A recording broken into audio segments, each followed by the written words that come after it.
우리 함께 사도신경으로 우리의 신앙을 고백하겠습니다. 나는 전능하신 아버지 하나님 천지의 창조주를 믿습니다.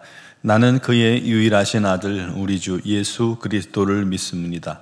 그는 성령으로 잉태되어 동정녀 마리아에게서 나시고 본디오 빌라도에게 고난을 받아 십자가에 못 박혀 죽으시고 장사된 지 사흘 만에 죽은 자 가운데서 다시 살아나셨으며 하늘에 오르시어 전능하신 아버지 하나님 우편에 앉아 계시다가 거기로부터 살아있는 자와 죽은 자를 심판하러 오십니다.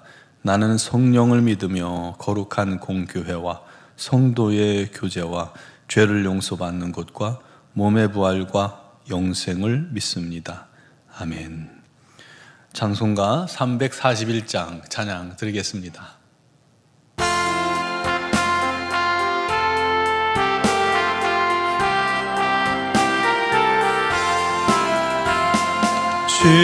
십자가를 내가 지고 주를 따라갑니다.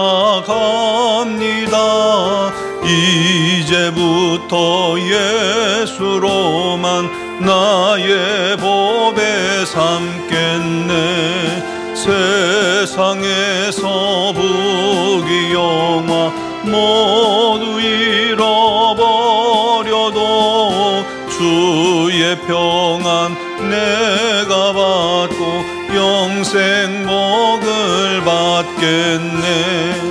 주도 곤욕 당했으니 나도 곤욕 당하리. 세상 사람 간사하나 예수 진실합니다. 예수 나를 사랑하사 빛난 얼굴 보이면 원수들이 미워해도 염려할 것 없겠네. 내가 핍박당할 때에 주의 품에 안기고 세상 고초 당할수록 많은 위로 받겠네. 주가 주신 기쁨 외에 기뻐할 것 무엇냐. 주가 나를 사랑하니 기뻐할 것뿐일세.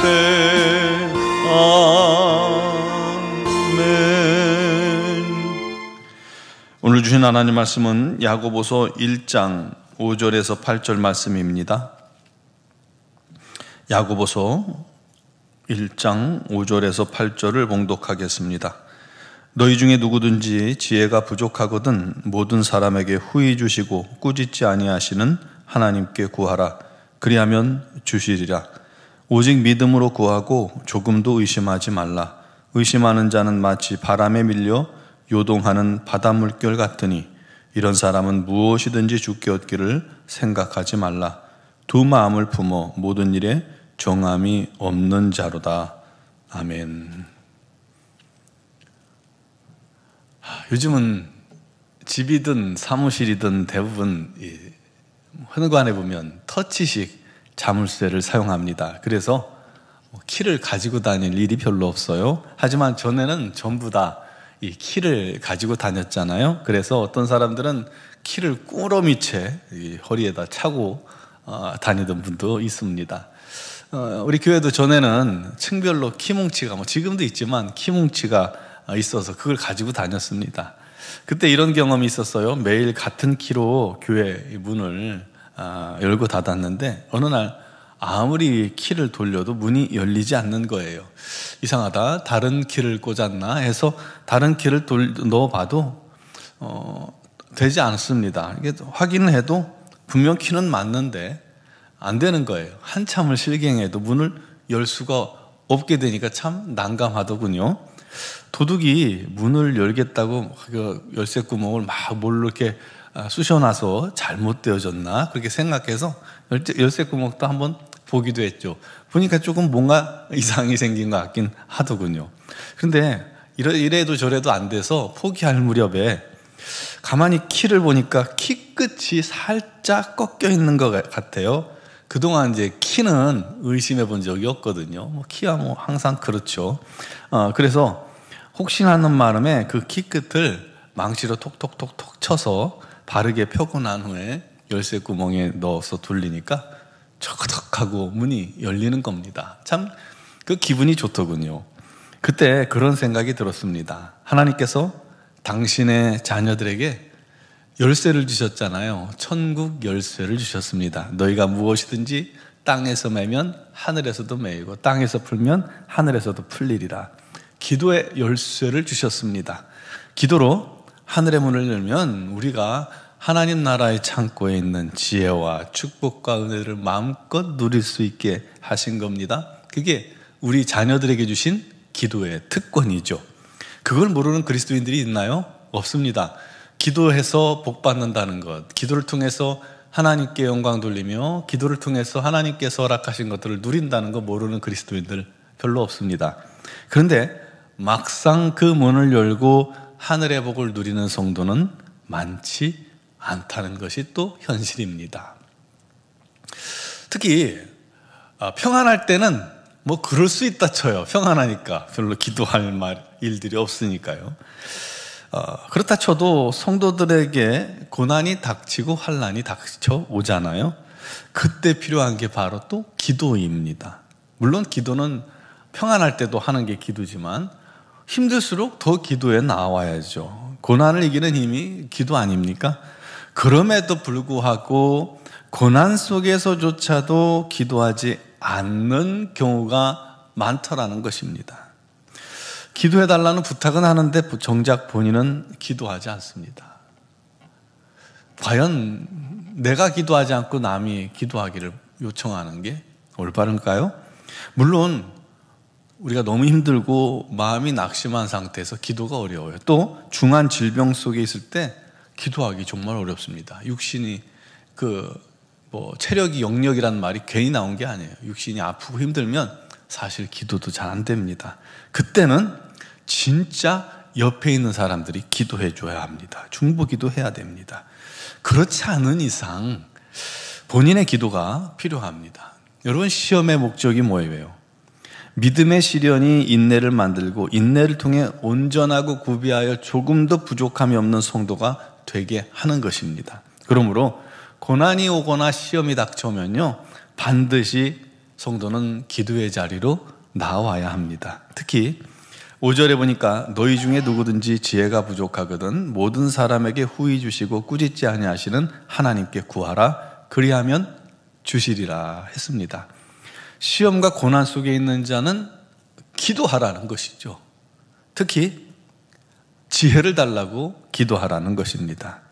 고난과 시험을 이길 수 있는 지혜를 구해야 합니다.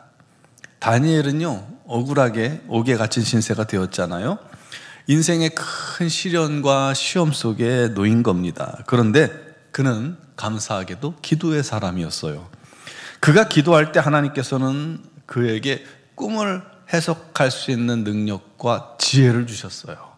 결국 그 일로 바벨론의 총리가 돼서 시험을 이기게 만드신 것 아닙니까? 그러므로 시험 중에 있는 사람들은 기도해야 합니다. 지혜를 달라고 기도하세요. 지혜로 시험을 이기고 승리케 하실 것입니다.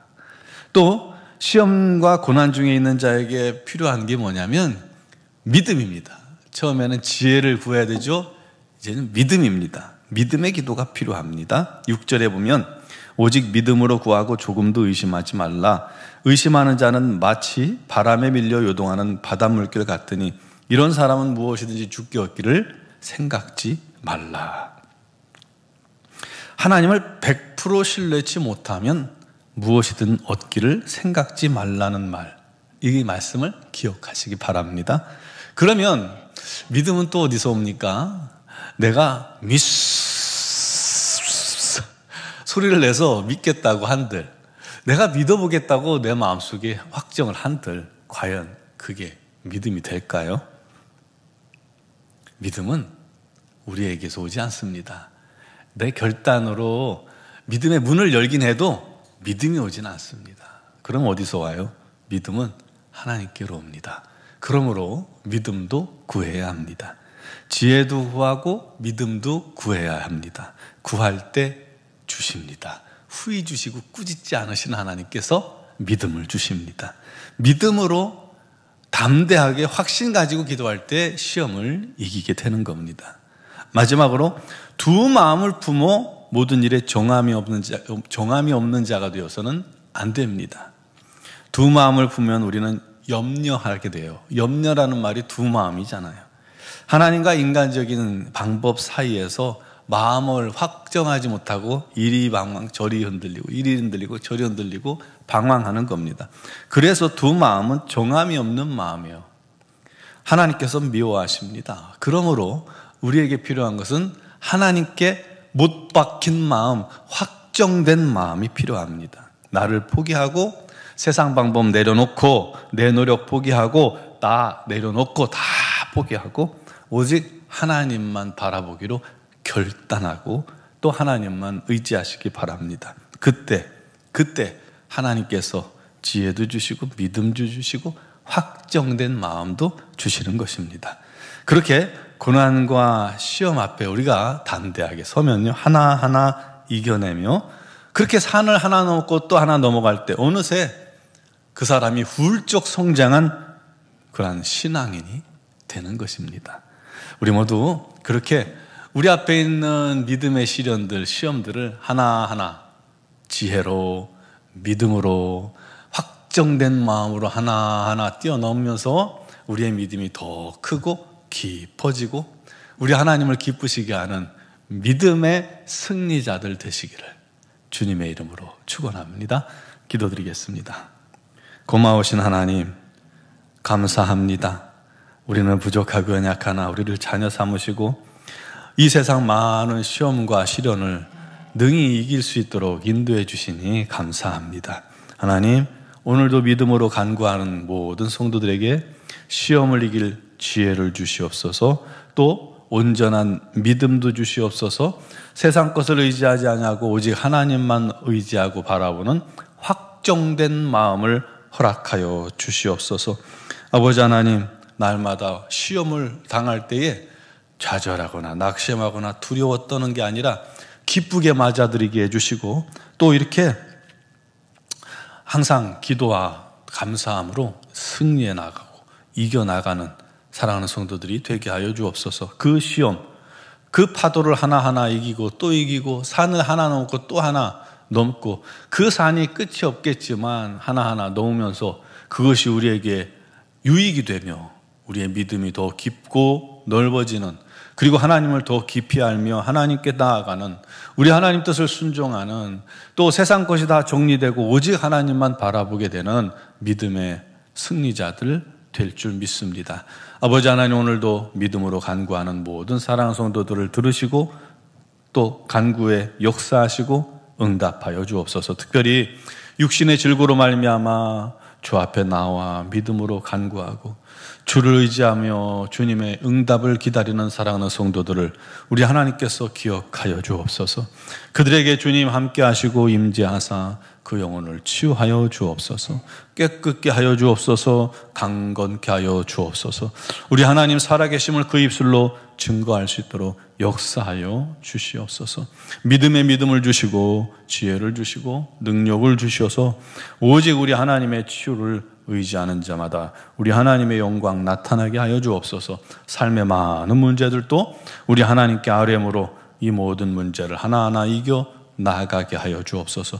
우리 온종한 교회 위에도 우리 하나님의 풍성한 은혜가 가득하여서 온 성도들이 함께 힘을 합쳐 어려움을 이겨나가며 믿음의 선한 싸움 싸우며 우리 하나님 기뻐하시는 공동체로 날마다 나아가게 하여 주옵소서. 지금 이 나라 이 민족이 정말 큰 어려움 중에 있습니다. 너무나도 정치적으로 경제적으로 사회적으로 혼란하고 모든 국민이 양극단으로 치닫고 있고 또 무안에서는 끔찍한 사고로 또 고통당하는 가족들의 눈물이 끊이지 않고 있습니다. 우리 하나님 이 민족을 불쌍히 긍휼히 여겨주시고 아픔 당하고 슬픔 당하는 저들을 주님께서 위로하여 주옵소서. 아버지 하나님의 놀라운 은혜만 가득하게 하여 주옵소서. 아버지 이 나라의 민족을 다시금 새롭게 하시는 것은 우리 하나님 한 분이신 줄 믿습니다. 이 민족을 우리 하나님 능력의 장중에 맡기오니 주께서 우리 민족의 정치와 경제, 사회를 회복시켜 주시고 다시금 하나가 되게 하여 주옵소서.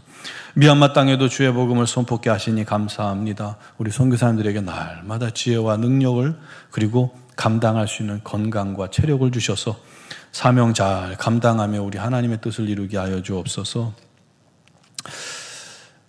단기선교팀, 미얀마 단기선교팀이 오늘 출발합니다. 우리 하나님께서 크신 능력으로 붙들어 그들이 마치고 돌아오는 순간까지 건강하게 지켜주시고 준비한 모든 사역에 부족함이 없게 하시고 성령의 기름 부음이 넘치게 하여 주옵소서.